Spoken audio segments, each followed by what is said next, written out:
Tout ce que vous n'avez jamais osé demander à votre psy. Brigitte Minel, Antoine Sévaguen. Déprimée, j'ai levé les yeux sur ce livre sur l'étagère. Réservé. Il était destiné à être emprunté par une autre. Mais je l'ai quand même attrapé, malgré le petit message, et je me suis vite assise à une table à la médiathèque. J'ai sorti mon carnet de notes et j'ai commencé à lire. Et j'ai commencé à recopier ce qui résonnait pour moi, ce que je considérais comme important. Les larmes venaient de temps en temps, mais plus je feuilletais les pages, plus j'avançais dans le livre et plus je devenais pleine d'espoir. Voici donc quelques passages que j'ai recopiés de ce superbe livre en espérant que cela résonne en vous, comme cela a été le cas pour moi, surtout si jamais vous vous posez des questions sur les psychologues, les thérapies et toute cette thématique-là.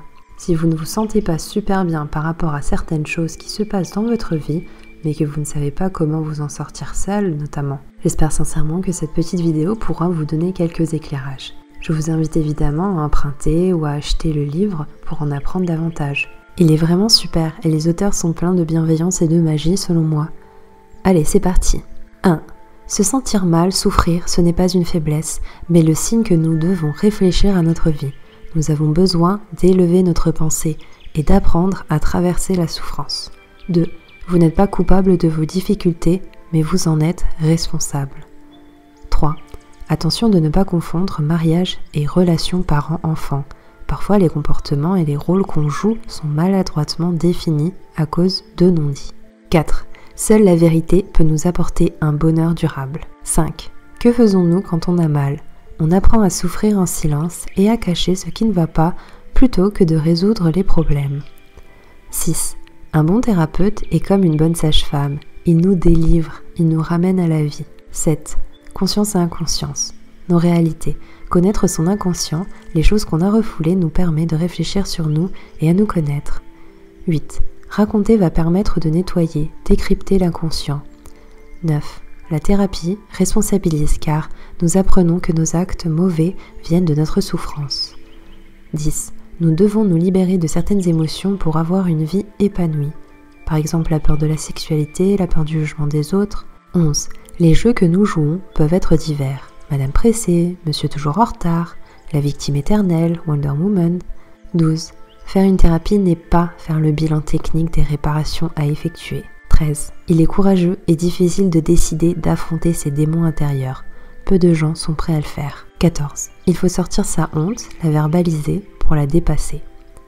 15. Une de mes patientes choisit toujours des hommes qui ne peuvent pas l'épouser. Il n'y a aucune raison objective à ce scénario.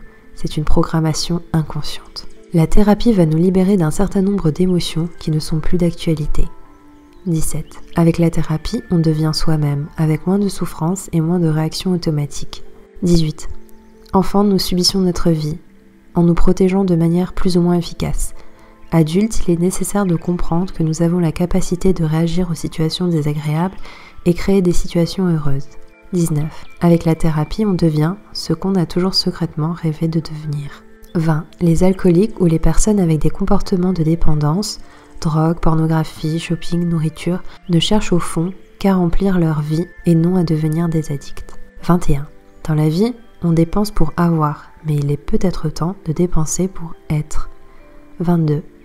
Il faut une grande ouverture d'esprit, de maturité et un désir sincère de réflexion pour avoir moins honte de ses émotions et accepter de sentir et d'observer ce qui se passe en nous. 23. C'est notre honte qui nous donne une image tellement mauvaise de nous-mêmes et de notre passé et qui nous empêche de nous exprimer. 24. La dépendance à quelque chose est une façon de rester enfant, de se blottir dans un cocon. Giron maternel. 25. Nous aggravons toujours les problèmes lorsqu'il reste des non-dits. Voilà ce que j'ai repéré de plus pertinent. Quel est le message le plus parlant pour vous ? Est-ce que parfois vous avez envie de consulter mais vous n'osez pas faire le premier pas ? Si oui, qu'est-ce qui vous bloque concrètement ? Avez-vous déjà fait une thérapie ? Et quel en est votre bilan aujourd'hui ? N'hésitez pas à m'en parler si vous le souhaitez. N'hésitez pas à commenter, à aimer la vidéo et à partager. À bientôt !